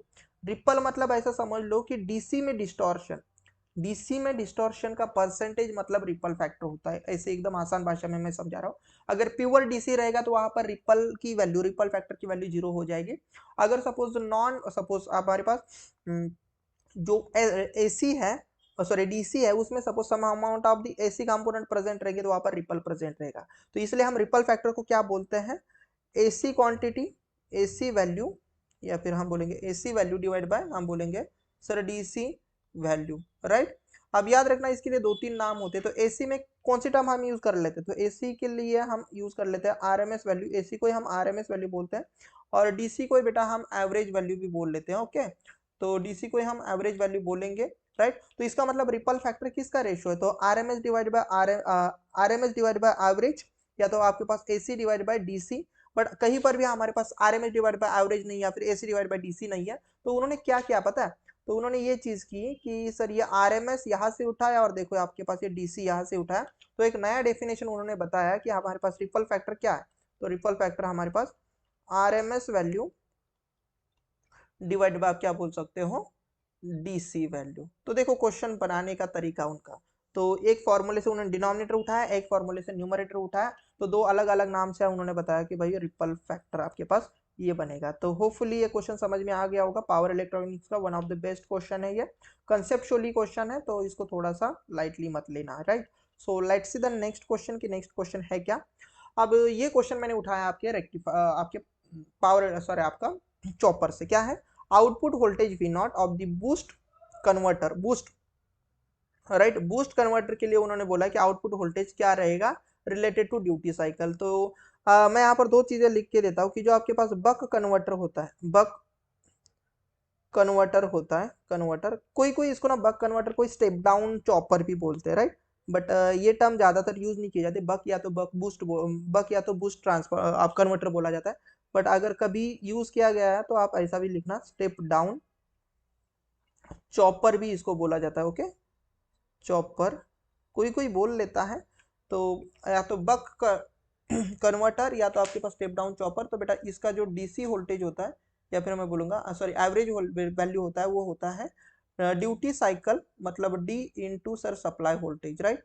तो ये एक फॉर्मूला याद रखना, this is a very very important, duty cycle into supply voltage. And जो दूसरा मैं आपको फॉर्मूला देता हूँ, दिस इज वेरी इंपॉर्टेंट, और वो फॉर्मूला ये है कि अगर आपके पास बूस्ट बूस्ट कन्वर्टर चाहिए, बूस्ट कन्वर्टर कन्वर्टर अगर आपके पास चाहिए तो बूस्ट कन्वर्टर कोई फैकल्टी या फिर कोई किसी किसी लोकल बुक में लिखा जाता है स्टेप अप चॉपर भी लिखा जाता है। ओके, चॉपर चॉपर भी लिखा जाता है। तो इसका जो आउटपुट वोल्टेज जो है वो बनता है sir supply voltage divide by 1 - D. This is a very very important, 1 - D. और एक चॉपर होता है जिसका एवरेज वोल्टेज आपको पता होना चाहिए, that is nothing but buck boost. Buck boost दोनों एक साथ में आता है, बक बूस्ट कन्वर्टर। ओके, जिसको हम बोलेंगे स्टेप डाउन स्टेप अप, ऐसा नहीं बोलते, जस्ट समझाने की बात कर रहा हूँ। तो बक बूस्ट मतलब दोनों का कॉम्बिनेशन। तो ये फॉर्मूला क्या बनेगा, मल्टीप्लाई बाय डी भी होगा एंड डिवाइड बाय 1 - डी भी होगा, मल्टीप्लाई विथ वी एस। तो ये जो फॉर्मूलेज मैंने अभी आपको दिए हैं, कितने फॉर्मूलेज, 3 फॉर्मूलेज, ये आपके नोट में लिख लेना, नोटबुक में। तो ये आपको हेल्प करेंगे, राइट। सो ये 3 फॉर्मूलेज आपके एग्जाम के लिए इंपॉर्टेंट है, राइट। तो अभी हमारे लिए क्या पूछा गया है, तो अभी देखो output voltage for the boost converter related to duty cycle as. Boost converter के लिए ये वाला फॉर्मूला देखो, वी एस अपॉन 1 - डी। तो वी एस को ही उन्होंने क्या लिखा है, वी इन लिखा है ना, तो input voltage divided by 1 - D. तो अगर आप देखोगे तो आपके पास ये किससे मैच कर रहा है, तो आप बोलोगे सर ये मैच कर रहा है, देखो ऑप्शन नंबर ए से। या आप बोलोगे सर इतना आसान क्वेश्चन, तो देखो ना बेटा एई में आया हुआ क्वेश्चन है, ऐसा मत सोचो कि सर आसान आता ही नहीं, आसान भी चीजें आती है, ऐसा कुछ भी नहीं। लास्ट टाइम इससे रिलेटेड ही क्वेश्चन आया था महा ट्रांसको में, बस उन्होंने वैल्यूज पूछी थी कि आउटपुट वोल्टेज कितना रहेगा, ड्यूटी साइकिल दी गई थी व्हाटएवर।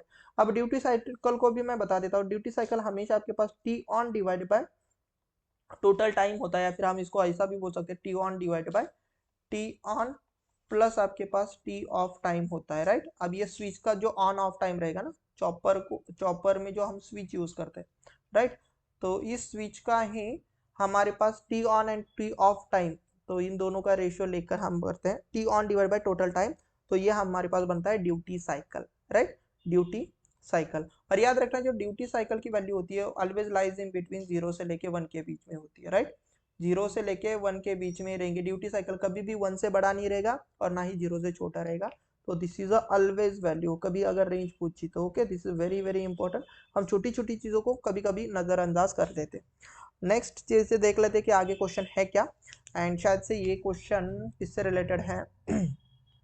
अब बक कन्वर्टर मतलब step down convert rectifier sorry chopper की बात की गई। बक सबसे पहले तो देखो भाई बक कन्वर्टर है, राइट, कौन सा है, buck converter is used to control the DC motor, DC motor को कंट्रोल करने के लिए यूज किया गया है। तो input to the DC buck converter मतलब सप्लाई वोल्टेज की वैल्यू कितनी दी गई बच्चा, 200 वोल्ट दी गई है। Find the duty ratio of the pulse to be applied, मतलब आपको क्या पूछा गया है कि ड्यूटी रेशियो डी की वैल्यू पूछी गई है applied to the converter to produce, इस कन्वर्टर का ये कितना वोल्टेज प्रोड्यूस कराएगा, तो 150 वोल्ट आपको प्रोड्यूस करा रहा है द डीसी मोटर के लिए कितना वोल्टेज प्रोड्यूस कर रहा है 150 वोल्ट। तो आपको पूछना है कि भाई ड्यूटी साइकिल क्या रहेगी। तो बक के लिए मैंने अभी अभी बोला था ना कि आउटपुट वोल्टेज क्या होता है sir, duty cycle multiply by supply voltage, right, यही फॉर्मूला है। तो अभी आपको क्या पूछा गया है, ध्यान से देखना, अभी आपको ड्यूटी साइकिल ही पूछी गई है। तो वी नॉट की वैल्यू कितनी है 150, ड्यूटी साइकिल की वैल्यू हमें नहीं पता, तो जो कि हमें निकालनी है, और वी एस की वैल्यू कितनी है सर 200। तो देखो ये क्वेश्चन कितना आसानी से बन रहा है। तो आप क्या बोलोगे सर ये 0 से 0 कटा, तो duty cycle is equal to कितना रहेगा सर 15 डिवाइडेड बाय 20। तो आप क्या बोलोगे सर ये तो 5 से कट जाएगा, तो 5 त्रिकम 15, और सर ये 4 टाइम्स जाएगा तो 3/4, राइट। अब 3/4 को ही अगर मैं बता दूं तो ये दिस इज माई 0.75 होता है कि नहीं होता है। अब अगर आपको परसेंटेज ड्यूटी पूछी जाएगी तो आप क्या बोलोगे 0.75 मल्टीप्लाई बाय 100 कर दोगे तो आप क्या बोलोगे सर, 0.75 के बदले हम बोलेंगे सर 75% हमारे पास ड्यूटी साइकिल रहेगी, राइट। तो ये भी बहुत ही प्यारा सा क्वेश्चन, और ये क्वेश्चन आने के चांसेस है, तो देखो यही में आया हुआ क्वेश्चन है फिर से। यस, ज्यादा डिफिकल्ट क्वेश्चन नहीं करने हैं, ऐसे क्वेश्चन करने छोटे मोटे, क्योंकि यही आपके एग्जाम में आते हैं। हम क्या करते हैं, बहुत ज्यादा चीजें देखने लगते हैं, सर ये आएगा क्या, वो आएगा क्या। तो जो बच्चे मेरे सेशन को देख रहे हैं ना, तो अगर यहाँ से क्वेश्चन आएगा तो भाई चुटकियों में सॉल्व कर देंगे वो क्वेश्चन, राइट। तो ठीक है, आगे देख लेते हैं हम। आगे क्वेश्चन है क्या, the average output voltage of the single phase full controlled bridge converter is measured to be। Average voltage उसका दिया गया है, आसानी से मैं बता दूं, कुछ नहीं है। एक आपके पास फुल कंट्रोल फुल फुल क्या बोलेंगे हम, full controlled full wave controlled rectifier, full wave, F लिखना था, मैं डब्ल्यू लिखा, तो फुल वेव कंट्रोल रेक्टिफायर ऐसा उन्होंने बोला है, रेक्टिफायर है डेफिनेटली। अब उन्होंने बोला है कि इसके आउटपुट में वोल्टेज वॉट एवर, अब मुझे नहीं पता कि लोड कैसा है, बट हम समझ लेते हैं कि सपोज इसके आउटपुट में जो वोल्टेज आ रहा है और वो मिल रहा है आपके पास 103.5 वोल्ट, राइट, इतना मिल रहा है। और डेफिनेटली इसके लिए एक सप्लाई वोल्टेज भी होगा, राइट, रेक्टिफायर के लिए सप्लाई वोल्टेज भी रहेगा, जिसकी आपके पास आरएमएस वैल्यू रहेगी, और सर उसकी कुछ ना कुछ फ्रीक्वेंसी रहेगी, ऐसा उन्होंने बोला है, right. In the bridge is supplied by the voltage, suppose ये वोल्टेज आपको दिया गया है 230 वोल्ट, देखो फ्रीक्वेंसी भी दी गई है, और वो है आपके पास 50 hertz. Sinusoidal source, the triggering angle of the thyristor in the bridge is approximately. अब आपको पूछा है कि भाई इस थायरिस्टर को या फिर इस ब्रिज को जो आप ट्रिगर करने के लिए अल्फा यूज कर रहे हो उसकी वैल्यू कितनी रहेगी, राइट। तो आप सभी को पता होगा ना, यस, कि single phase full control bridge converter में आपके पास आउटपुट वोल्टेज का क्या फॉर्मूला होता है। तो अभी अभी मैंने बोला था कि single phase full control rectifier में आपके पास आउटपुट वोल्टेज क्या होता है, 2 Vm divided by pi, 2 Vm divide by pi pi into आपके पास क्या होता है बच्चा, कॉस ऑफ अल्फा, राइट। अब ध्यान से देखना, हमारे पास सप्लाई वोल्टेज आरएमएस में दिया गया, अगेन वेरी वेरी इंपॉर्टेंट। तो अगर मुझे Vm चाहिए तो आप क्या बोलोगे, √2 मल्टीप्लाई बाय आपको आरएमएस करना पड़ेगा, राइट, √2 मल्टीप्लाई बाय आरएमएस। अब ये बच्चा जानता होगा, क्योंकि ये बहुत बेसिक चीज है। आरएमएस से अगर मुझे मैक्सिमम वैल्यू चाहिए तो √2 से मल्टीप्लाई कर लेते, तो √2 मल्टीप्लाई बाय क्या करेंगे हम, यहाँ पर यूज कर लेंगे RMS voltage that is 230, right, 230 यहाँ पर हम यूज कर लेंगे। इसको मल्टीप्लाई करते मत बैठना, इसको ऐसा ही रहने दो। बहुत सारे बच्चे यहाँ पर भी मल्टीप्लाई करने लगते हैं, क्या जरूरत है भाई, रहने दो ना, अभी बाद में सभी एक साथ ही कैलकुलेशन करना है। तो V0, अब V0 को देखो, अभी हम यहाँ पर ऐसा लिखे क्या, तो V0 की वैल्यू देखो 0.3, not 0.3, 10 103.5 is equal to 2। Vm की वैल्यू लिखना √2 इंटू 230 डिवाइडेड बाय पाई, और यहाँ पर मैं लेता हूँ कॉस, राइट। अब मैं यहाँ पर आपको ज़्यादा समझाते नहीं बैठूंगा, क्योंकि ये कैलकुलेशन आप कर लेना। तो अभी इसको सॉल्व करने पर मैं अभी तो कैल्सी यूज कर ले रहा हूँ, तो आप क्या बोलोगे sir, cos of alpha is equal to, cos of alpha is equal to 103.5 multiply होगा, देखो ये पाई, राइट, एंड इसको डिवाइड में कर रहा हूँ 2 मल्टीप्लाई बाय √2 मल्टीप्लाई बाय 230, ये ब्रैकेट कर लेंगे तो ये देखो कितना आ रहा है, ये हमारे पास 0.499 बन रहा है, तो 0.499 बन रहा है। तो इसको मैं अप्रोक्सीमेटली 0.5 नहीं ले सकता, और इसको इसका मतलब 1/2 नहीं ले सकता।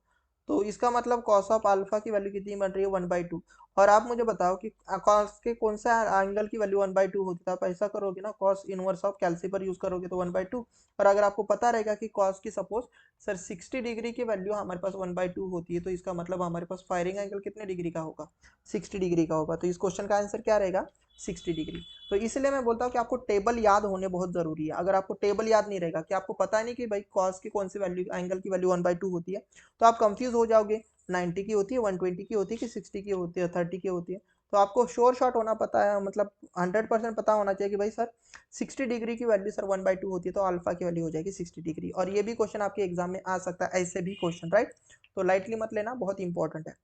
नेक्स्ट देख लेते हैं कि क्या बोला गया है। अब यहाँ पर बोला गया है, if the boost converter operate on the duty ratio, मतलब बूस्ट कन्वर्टर है और ड्यूटी रेशियो उन्होंने दिया है 1, और कन्वर्टर कौन सा हमारे पास, बूस्ट कन्वर्टर है, देन उन्होंने बोला कि आउटपुट वोल्टेज क्या रहेगा। अब मुझे बताओ बूस्ट कन्वर्टर के लिए आउटपुट वोल्टेज क्या था sir, supply voltage divide by 1 minus D, यही था ना। अब अगर मुझे आउटपुट वोल्टेज चाहिए तो सप्लाई वोल्टेज तो दिया नहीं है, but suppose supply voltage minus 1 minus D, D की वैल्यू हम पुट करेंगे तो देखो 1, तो 1 माइनस 1 कितना हो जाएगा 0, मतलब supply voltage divide bye 0 and something divide by 0, it means इसकी वैल्यू कितनी हो जाएगी सर इन्फानाइट। इसका मतलब हमारे पास आउटपुट कितना हो जाएगा सर, इन्फानाइट वोल्ट बन जाएगा। तो है क्या कहीं पर आपके पास इन्फानाइट, तो आप बोल सकते हो सर यस बिल्कुल, हम बोल सकते हैं कि सर बूस्ट कन्वर्टर में जब हम डेल्टा सॉरी डी की वैल्यू हम यूज कर रहेंगे सर इन्फिनिटी, तो हमारा सॉरी डी की वैल्यू यूज करेंगे 1, तो हमारा आउटपुट वोल्टेज इन्फानाइट बन जाएगा, राइट। बट ये हाइपोथेटिकल चीज है। अब कोई इसमें बोल सकता है कि सर अगर हम डी यूज कर लेंगे इन्फिनिटी तो आउटपुट वोल्टेज बहुत ज्यादा मिल रहा है, तो ये बहुत अच्छी बात है ना। बट बेटा practically d is equal to 1 is not possible. Okay, कब, प्रैक्टिकली, प्रैक्टिकल केस में ये कभी पॉसिबल ही नहीं है। तो d इज इक्वल टू 1 ये चीज आप बस हाइपोथेटिकली आप फिर आप बोल सकते हो, आइडियल केस में ही ऐसा चीज आपके पास पॉसिबल है, राइट। ओके, आप d की वैल्यू नजदीक टू 1 लेके जा सकते हो बट 1 नहीं कर सकते, राइट। ओके, समझ में आया आपको, तो ये बहुत ज़्यादा इंपॉर्टेंट है। And let's see the next question कि क्या दिया गया है। एंड शायद से ये क्वेश्चन या तो सेकंड लास्ट हो सकता है या फिर लास्ट। क्या बोला गया है, single phase full bridge converter supplies the power to the constant current load. एक फुल ब्रिज कन्वर्टर है, फिर से एक बार मैं बता रहा हूँ, इसको मैं फिर से ड्रॉ नहीं करूंगा, इसमें बस जो काम की चीज़ है वही लिख रहा हूँ। तो full wave controlled suppose rectifier, ऐसा उन्होंने बोला, कन्वर्टर मतलब रेक्टिफायर, फुल ब्रिज बोलो या फिर फुल वेव कंट्रोल रेक्टिफायर बोलो, राइट। अब इसके लिए डेफिनेटली यहाँ पर सप्लाई रहेगा, राइट। अब सप्लाई कौन सा होता है सभी को पता है सर, आरएमएस। अगर कभी यूज करना रहेगा तो इसलिए मैं बोलता हूँ यहाँ पर फ्रीक्वेंसी रहेगी, राइट। तो वट एवर जिसकी वैल्यू अगर दी जाएंगे तो हम आगे देखेंगे। और उन्होंने बोला एक कांस्टेंट करंट लोड। अब कांस्टेंट करंट कब होता था, मैंने बोला था ना कि जब हमारे पास हाईली इंडक्टिव लोड होता है विथ हैविंग रेजिस्टेंस, तो अगर ये एल की वैल्यू बहुत ज़्यादा हाई होती है, तो अगर इसकी वैल्यू बहुत ज़्यादा हाई रहेगी तो हमारे पास जो करंट होता है इसमें से जो जाने वाला करंट है सर आई नॉट, या हमारे पास क्या हो जाएगा बेटा, कांस्टेंट हो जाता है for the highly inductive load के लिए, तो ये कांस्टेंट बन जाएगा, राइट। यस, अब ये आपको पता ही है। अब उन्होंने आगे क्या बोला है, इफ द ट्रिगरिंग एंगल, इसका जो अल्फा है इसको हम जो ट्रिगर कर रहे हैं तो अल्फा की वैल्यू कितनी दी गई है हमारे पास 45 डिग्री, राइट। इसमें जितने भी थायरिस्टर रहेंगे उनको ट्रिगर करना पड़ेगा ना, राइट। इसमें जितने भी थायरिस्टर रहेंगे उनको ट्रिगर करना पड़ेगा, राइट। लास्ट टाइम मैंने कहीं पर थायरिस्टर की जगह पर शायद से डायोड का ही सिंबल निकाला है क्या, let me cross check. Just a minute, आपको मैं डिस्टर्ब नहीं कर रहा, बट आपको लगेगा कि सर पीछे पीछे क्यों जा रहे, तो शायद से मैंने कहीं एक जगह पर डायोड का नहीं थायरिस्टर ही निकाला है, तो सही है, मैं बिल्कुल सही था, कोई भी दिक्कत नहीं है।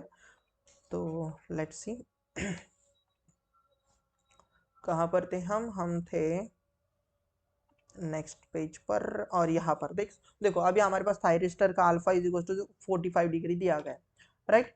अब ध्यान से देखना, अब उन्होंने बोला है कि what is the input power factor of the converter. तो यहाँ पर अगर आप पूरा एनालिसिस अगर कभी किया रहेगा आपने इस फुल वेव रेक्टिफायर का, तो आपको जो इनपुट का पावर फैक्टर होता है, इनपुट पावर फैक्टर होता है, तो ध्यान से देखना इनपुट साइड में power factor, listen carefully, input side का आपके पास पावर फैक्टर पीएफ जो होता है वो आपके पास होता है बेटा 0.9 into cos of alpha, right. 0.9 into cos of alpha, तो इसको हम ऐसा भी लिख सकते हैं कॉस ऑफ 5 1, मतलब इनपुट साइड का आपके पास पावर फैक्टर।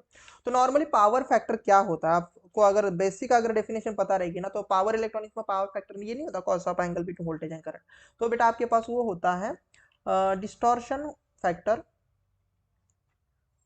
डिस्टॉर्शन फैक्टर अगर आपको बहुत अच्छे से अगर पावर इलेक्ट्रॉनिक्स आता होगा तो ये होता है बेटा distortion, distortion factor multiply with displacement factor. क्या होता है डिस्प्लेसमेंट फैक्टर, बहुत सारे बच्चे शायद से इसको जानते भी नहीं रहेंगे, राइट। तो आप बस रट लेते हो कि क्या होता है। तो डिस्टॉर्शन फैक्टर जो होता है ना फुल वेव कंट्रोल रेक्टिफायर में, तो उसकी वैल्यू होती है बेटा 2 into root two divided by pi, right. 2 into root two divide by pi, and displacement factor हमारे पास वोल्टेज एंड करंट में होता है हो जाता है कॉस ऑफ पाई, राइट। अगर बेटा आप 2 इंटू सपोज रूट टू करते हो डिवाइडेड बाय अगर आप बेटा पाई कर लेते हो, तो इसकी वैल्यू ही आपके पास कितनी बन जाती है बेटा 0.9 इंटू कॉस ऑफ फाइव। इसीलिए मैंने बोला था कि जो हमारे पास इनपुट पावर फैक्टर होता है उसका फॉर्मूला मैंने सीधा सीधा लिखा था 0.9 into cos of five, right. तो ये हमारे पास बनेगा, तो इसका मतलब अगर मुझे पावर फैक्टर निकालना है तो आप क्या बोलोगे, cos of 0.9 into cos of कितना करोगे, 45 डिग्री, राइट। तो 45 डिग्री हम लिखेंगे। तो 45 डिग्री अगर आप करते हो तो इसको सॉल्व कर लेना। अभी मैं फिलहाल तो कैलसी यूज कर रहा हूँ, तो 0.9 इंटू अगर आप सपोज कॉस 45 कर रहे होते हो तो कॉस 45 मतलब 1/√2 होता है। तो ये मिल जाएगा 0.63666, आपके पास इतना बनेगा। तो वेयर इज योर आंसर, तो 0.63337। तो ये देखो, ये अप्रोक्सीमेटली यहाँ पर आपको दिखाई दे रहा है, राइट। तो अगर आप अप्रोक्सीमेट करो तो ये तो आपके ऑप्शन के पास 0.637 के आपके पास अप्रोक्सीमेट मिल रहा है। तो ये आपको आंसर मिल चुका है। तो this is a very very very important formula, okay. Root two into root two divide by pi into cos of alpha ऐसा लिखा जाए, या फिर आपके पास 0.9 इंटू कॉस ऑफ अल्फा लिखा जाए।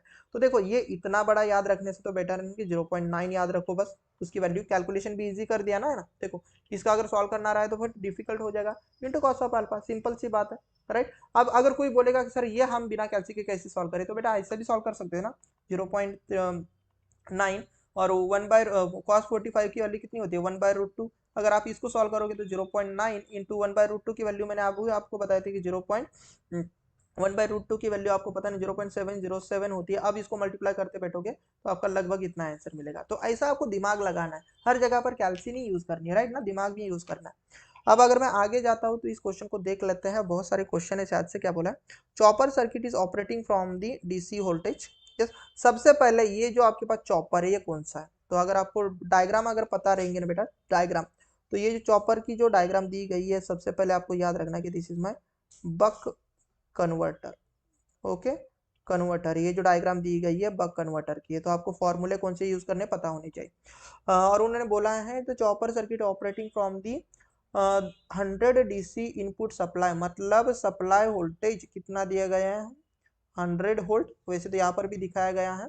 एंड उन्होंने बोला है the duty ratio of the switch, इस स्विच की जो हमारे पास जो ड्यूटी रेशियो है, इस स्विच वाले भाई साहब की जो ड्यूटी रेशियो है, डी जो दिया गया है 0.8 दिया गया है। This D stand for this diode, okay, free wheeling diode के लिए है।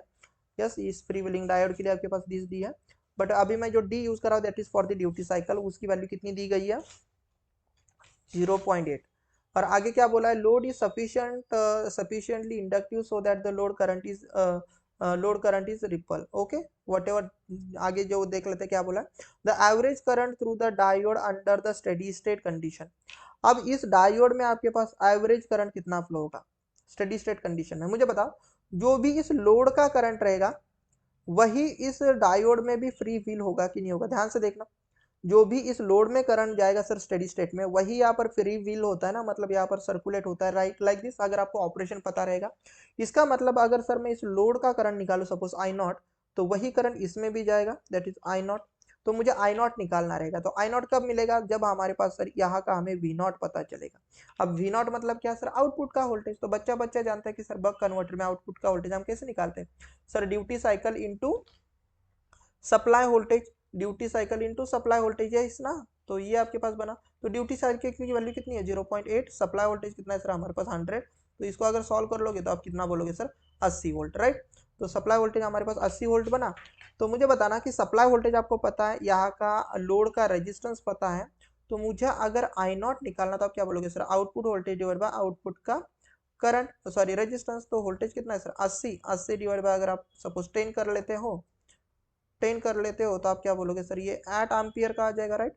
अब लोड का करंट हमारे पास 8 एम्पियर है, ध्यान से देखना, ये लोड का करंट हमारे पास 8 एम्पियर है, तो वही डायोड में से जा रहा है ना, मतलब आई डायोड करंट भी हमारे पास आई लोड के बराबर ही रहेगा, या फिर हम बोलेंगे I0 के बराबर ही रहेगा, जो कि हम बोलेंगे सर 8 एम्पियर। तो इस क्वेश्चन का आंसर क्या रहेगा बेटा, तो option number C is the correct one, right. तो याद रखना इस क्वेश्चन का आंसर हो गया भाई आपके पास ऑप्शन नंबर सी। क्यों, क्योंकि लोड करंट ही हमारे पास डायोड करंट, डायोड करंट का क्वेश्चन पूछा था इसमें, right. So let's see the next question क्या है, और ये शायद से लास्ट क्वेश्चन रहेगा हमारा। A step down chopper is connected to a DC supply. एक स्टेप डाउन चॉपर है, सबसे पहले स्टेप डाउन चॉपर मतलब बक चॉपर, राइट, या फिर हम बोलेंगे बक कन्वर्टर।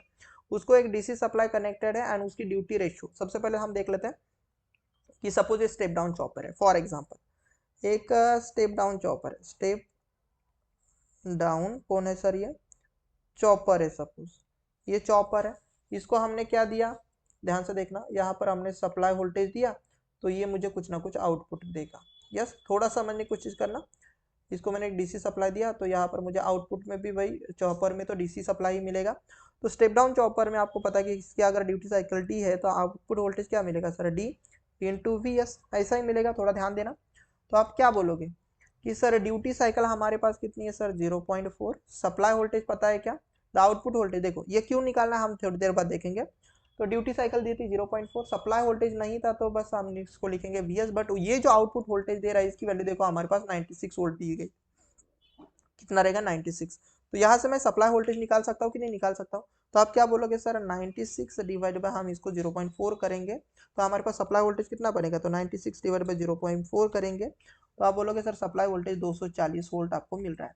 अब ये क्यों निकाला, क्योंकि उन्होंने आगे क्या बोला देखो, for the same duty ratio, ये सेम ड्यूटी रेशियो मतलब डी की वैल्यू हमारे पास 0.1 रखकर ही, right, the output voltage provide by the step up chopper, step up chopper के लिए आपके पास आउटपुट वोल्टेज क्या रहेगा, मतलब अब उन्होंने बोला है कि यहाँ पर स्टेप डाउन की जगह पर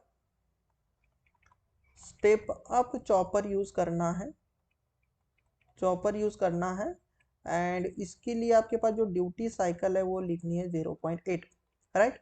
तो अब उन्होंने बोला है कि यहाँ पर हमारे पास आउटपुट वोल्टेज क्या मिलेगा, यहाँ पर आउटपुट वोल्टेज क्या मिलेगा, तो सेम सप्लाई वोल्टेज आप यहाँ पर भी लगाओगे ना, सिंपल सी बात है। तो सप्लाई वोल्टेज कितना है आपके पास, जो अभी हमारे पास मिला तो 240, राइट। और buck converter step up chopper में हमारे पास फॉर्मूला क्या होता है sir, supply voltage divide by 1 minus D होता है, राइट, यही फॉर्मूला होता है ना। तो वी एस की वैल्यू कितनी होगी, 240 डिवाइड बाय 1 माइनस डी मतलब 0.8, तो आप कितना करोगे सर, 240 डिवाइड बाय 0.2, राइट। तो 0.2 यहाँ पर आ रहा है, मतलब हम क्या बोलेंगे 240 मल्टीप्लाई बाय 0.2 को हम ऐसा लिख सकते हैं ना कि सर मल्टीप्लाई बाय 5, राइट। तो 5 से जब हम मल्टीप्लाई करेंगे तो कितना आ जाएगा, तो सर 24, या फिर हम बोलेंगे 240 मल्टीप्लाई बाय 5। तो ये गलत किया क्या मैंने, कुछ कुछ गलत किया क्या, तो 0.5 240 ही तो सही है ना, 96 डिवाइडेड बाय 0.8, तो 240 डिवाइडेड बाय 1 माइनस 0.8 आ जाएगा। तो इसकी वैल्यू 1200 आ रही है, कुछ गलत हो रहा है क्या, कुछ गलत हो रहा है क्या इसमें। The for the same duty ratio the output voltage provide by the step up chopper, step up chopper में उन्होंने बोला है तो 240 ही आ रहा है। तो बात तो सही है, कुछ गलत हो रहा है क्या, 96 सप्लाई वोल्टेज, कुछ गलत तो नहीं हो रहा है शायद से, मैं जो सही कर रहा हूँ सही कर रहा हूँ, तो एक बार मुझे देखने दो, क्योंकि ऑप्शन तो कुछ नहीं मैच हो रहा है। उन्होंने क्या बोला है, अरे मैंने ड्यूटी साइकिल 0.4 के बदले यहाँ पर 0.8 ले लिया, आई एम सॉरी बेटा, यहाँ पर 0.8 है ना, तो मैंने 0.4 है तो मैंने 8 कैसे ले लिया, तो 0.4 हो जाएगा। तो कुछ नहीं, यहाँ पर पुट कर लेना, तो 240 डिवाइड बाय 1 माइनस 0.4, तो कितना हो जाएगा, तो 240 डिवाइड बाय 0.6 हो जाएगा। तो इसको सॉल्व कर लेना, राइट। अब देखो, अब कोई बोल देगा सर इसमें हम कैसे कैलसी यूज करें, तो देखो ये पॉइंट अगर मुझे हटाना है तो 240 को एक जीरो अगर मैं यहाँ पर बढ़ा दूँ तो इसको 6 कर सकता हूँ, राइट।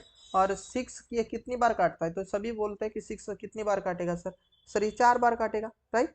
24 डिवाइड बाय अगर आप 6 करते हो तो ये 4 बार ही काटता है ना, तो 4 मल्टीप्लाई बाय दिए 2 जीरो, तो आपके पास देखो ये आपके पास आउटपुट वोल्टेज कितना मिला, तो वी नॉट की वैल्यू आपको मिली है 400 वोल्ट। तो आपका आंसर मिल चुका है देखो 400 volt. Getting my point, getting my point, तो आपका आंसर ये सही सही रहा। अभी देखो यहाँ पर मैंने गलती से, तो मेरे दिमाग में 0.8 का ही आपके पास ड्यूटी साइकिल बैठा था, तो ये सिली मिस्टेक होती है, ये इसका ये मतलब नहीं होता है कि मतलब मुझे आती नहीं चीज़ें, ऐसे ही एग्जाम में भी गलतियां होती बेटा, जो हम मतलब हमें पता भी नहीं होता कि हमने गलतियां क्या की और हम वहाँ पर परेशान होने लगते हैं। तो ऐसे केस में कुछ नहीं, दिमाग को शांत रख के देखना है कि क्या आपने कहीं पर कुछ गलत तो नहीं किया, राइट। थोड़ा शांत रहना, क्योंकि ये ऐसी चीजें हर एक के साथ होती है।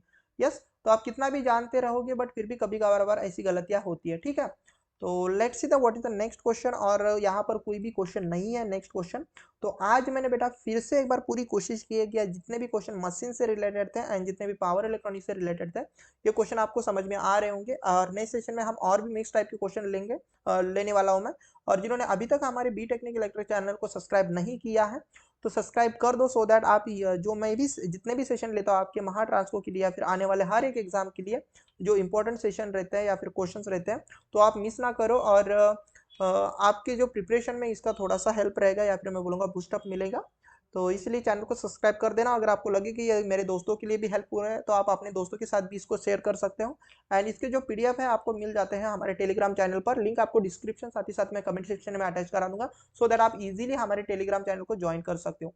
यहाँ पर बहुत सारे एस्पिरेंट ज्वाइंट है, तो आप भी उनमें से एक हो सकते हो। और उम्मीद करता हूँ आज जो मैंने मोस्ट एक्सपेक्टेड 15 क्वेश्चन लिए हैं, तो इसमें से आपके पास अगर कोई क्वेश्चन आता है तो आप गलत ना करो और आपको सभी क्वेश्चन समझ में आ गए होंगे। Yes, then till then next हम जब मिलते हैं हम नेक्स्ट एग्जाम, सॉरी हमारे नेक्स्ट सेशन में। Till then take care and bye everyone, हम मिलेंगे नेक्स्ट सेशन में। ओके।